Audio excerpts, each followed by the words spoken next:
It started with a ding, just like any other email. I was sipping my coffee, still in pajamas, the sunlight cutting through my kitchen window. It had been 4 months since James died. Car crash. Instant.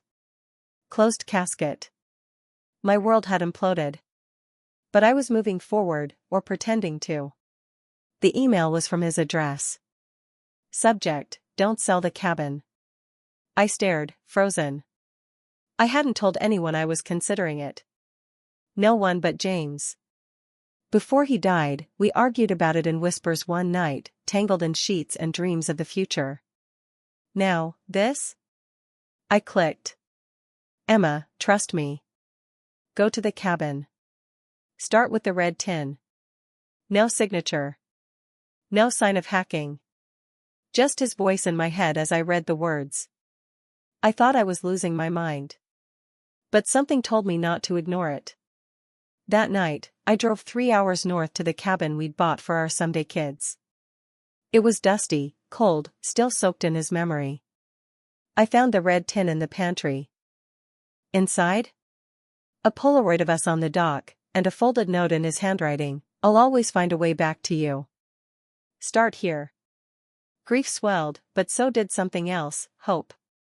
Was it possible he'd planned this? A scavenger hunt from beyond the grave? Or was I chasing ghosts? But as the clues grew more personal, more intimate, I started to wonder. Was James really dead? I didn't sleep that night. I lay awake in the cabin bed, the sketchbook beside me, replaying every moment of the last few months James was alive.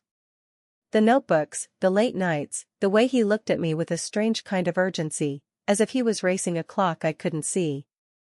The next morning, I found the old landline phone in the cabin blinking. A voicemail. The timestamp? 2 days after James's funeral. I hit play. Static.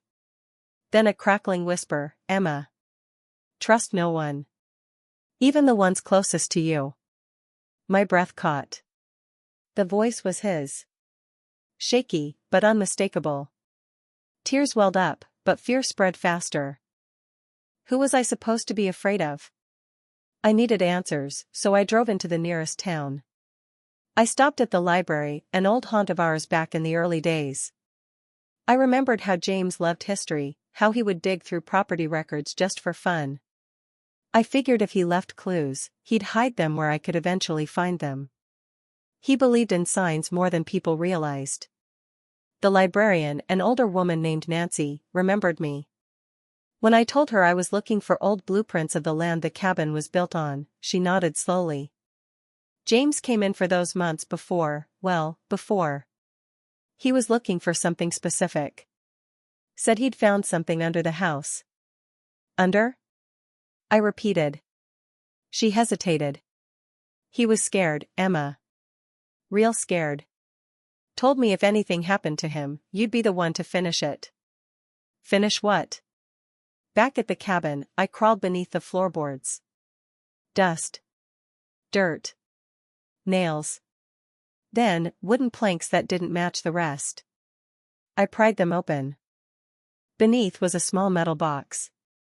Inside, newspaper clippings, receipts, and, most disturbing, an ultrasound photo dated after James's death. I wasn't pregnant. Not then. Not ever. Someone else was. And James knew.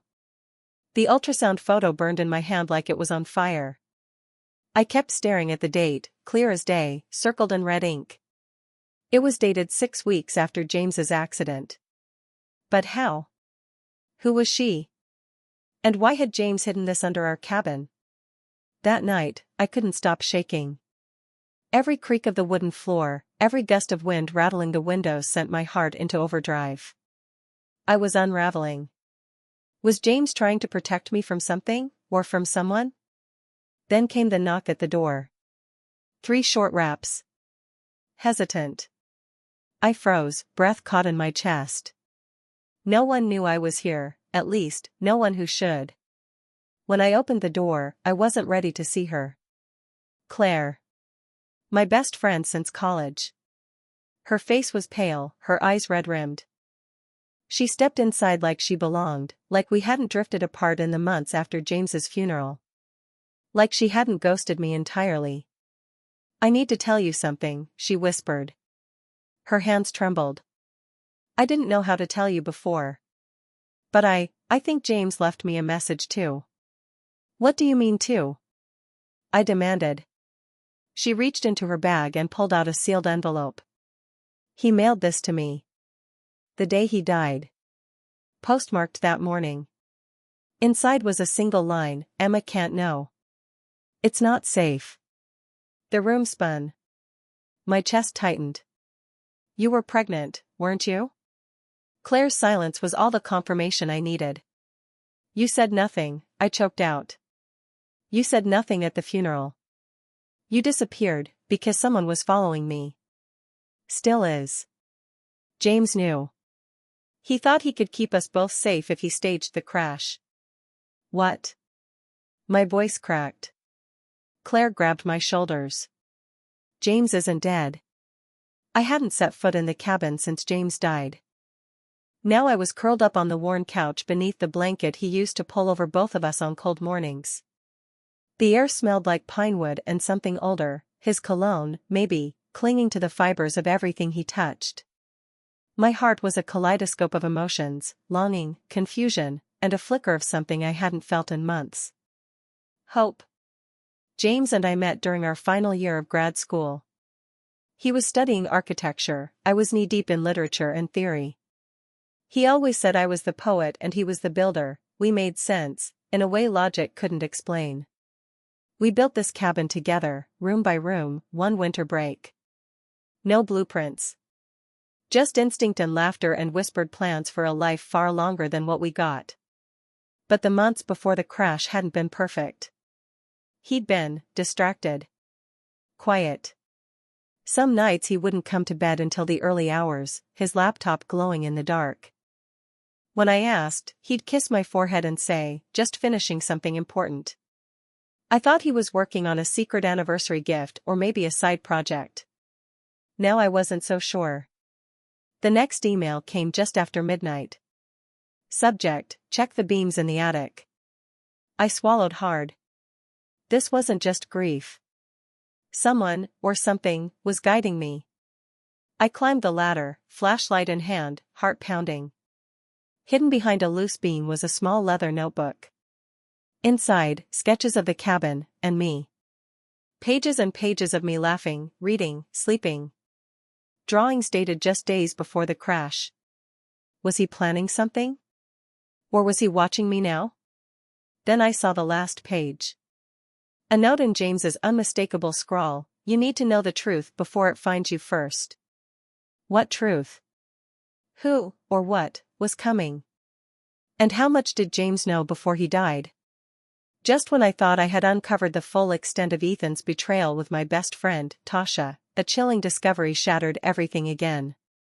It happened one rainy afternoon. I was sorting through old paperwork in the attic, trying to clear my mind. Amidst a stack of dusty boxes, I found a small, unmarked envelope. Inside were photographs, dozens of them. But these weren't just any pictures. They were of Ethan, with another woman. Not Tasha. Someone I didn't recognize. In every photo, they were holding hands, laughing intimately, even vacationing in places Ethan claimed he had gone alone on business trips. My hands trembled as I flipped through them, each image slicing deeper than the last. Shocked and reeling, I took the pictures to Tasha, hoping maybe she could help identify the mystery woman. Her reaction was immediate and telling.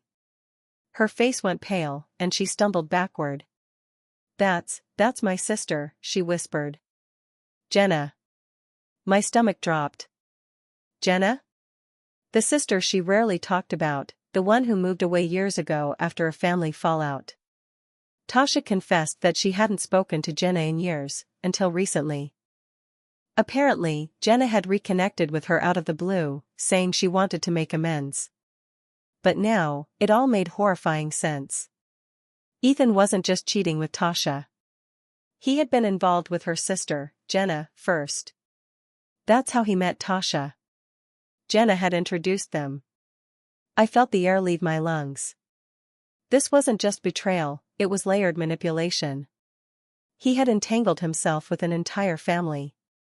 Tasha, visibly shaken, admitted that she hadn't known the full story. Jenna never told her about the extent of her relationship with Ethan. I thought I was the one he really loved, Tasha said, tears spilling down her cheeks. I didn't know she came first. Now, everything was twisted beyond recognition. Ethan had played all of us. The lies weren't just personal, they were calculated. It wasn't a single affair. It was a pattern of deceit that spanned years, and 2 sisters. The emotional chaos exploded. I no longer knew who to trust. Tasha, caught in the middle, begged for forgiveness. But how could I believe anything now? Was she truly a victim too, or just trying to shift blame? I confronted Ethan that night. I didn't tell him about the pictures right away. I wanted to see what lies he'd spin this time. When I asked him about Jenna, his face tightened, just for a second. But it was enough. The mask slipped. The twist had set fire to everything I thought I knew. The betrayal ran deeper than I imagined. And I knew then, this wasn't over. Not by a long shot. I had spent weeks drowning in betrayal, trying to piece together my shattered reality. But the moment of truth had finally arrived. I invited Ethan to a quiet cafe, the same one where we had shared our first anniversary, the place he once said he'd never forget. I chose it deliberately. I wanted to confront him on my terms, in a space that once held love but now symbolized lies. He walked in, casual as ever, that smug charm still intact. But I wasn't the same woman he'd been deceiving. I know about Jenna, I said calmly, sliding the photos across the table. He froze, eyes scanning the images, searching for a lie that could save him. It wasn't what it looks like, he muttered. I laughed, but there was no humor in it. Ethan, it's exactly what it looks like. You used her, then Tasha, then me. His silence spoke volumes. For once, he had no story to spin. No twisted logic. Just guilt in its rawest form. Tasha arrived moments later. She'd insisted on being there, needing closure of her own. Her eyes locked on Ethan's, filled with pain and disbelief. Did you ever love either of us? She asked, her voice cracking. Ethan looked down. I don't know what love is. That was it. The final blow. I stood, my heart heavy but certain. Then let me show you what it isn't. It isn't manipulation, secrecy, or betrayal. It's not playing sisters against each other for your own ego. Tasha and I walked out together. We didn't speak for a while. The silence between us was no longer cold, but healing. Later that week, I filed for divorce. I also reached out to Jenna. She was hesitant, ashamed even, but eventually confessed everything. Ethan had ghosted her before moving on to Tasha. He used the same charm, the same empty promises. She hadn't known he was married until much later. And though I had every reason to hate her, I didn't. We were all pawns in the same game. The resolution didn't come in a dramatic explosion, but in the quiet aftermath, when the truth was fully known, and the healing could finally begin. Tasha and I chose to forgive, not for Ethan's sake, but for our own peace. We didn't resume our old friendship, but we found mutual understanding. It was enough. And Ethan? Last I heard, he was trying to start over in another city. I no longer cared. For the first time in years, I felt free. Not because someone else saved me, but because I had chosen to save myself. But just when I thought the story had ended, a letter arrived. No return address. Just my name on the envelope, in Jenna's handwriting. It took time to rebuild the pieces of my life. After the dust settled, I didn't feel victorious, I felt awake. The pain was still there, but so was the strength I didn't know I had. Jenna's letter sat unopened on my kitchen counter for 2 days. I wasn't ready. When I finally read it, I was surprised. It wasn't an apology, it was an explanation. She told me about the years of emotional manipulation she endured from Ethan. How he slowly isolated her from her family, including Tasha. How he made her question her own reality, just like he did to me. She ended the letter with this: "I hope you can break free in the ways I couldn't." That letter was the final closure I needed, not because it excused what happened, but because it showed me I wasn't alone. Ethan had been a master manipulator, weaving his lies through 3 women's lives, leaving a trail of broken trust behind him. But none of us were defined by what he did. Tasha and I talked once more, this time without tears or anger. She had started therapy and was slowly reconnecting with Jenna. It wasn't easy, but they were trying. And I admired that. Healing doesn't always mean going back to what was. Sometimes it means starting fresh with hard-earned honesty. As for me, I didn't rush into anything. I focused on my career, traveled, and started journaling again. I even turned parts of my story into writing, hoping that maybe someone out there would feel seen. The biggest lesson? Love shouldn't come with conditions, secrets, or shame. And forgiveness doesn't mean forgetting, it means choosing yourself over resentment. So to every viewer watching this, if you've ever been betrayed, manipulated, or left in the dark, please know that healing is possible. Not through revenge, but through reclaiming your truth. Did you enjoy the story? What kind of stories would you like to hear next? Drop your thoughts in the comments, I'd love to hear them.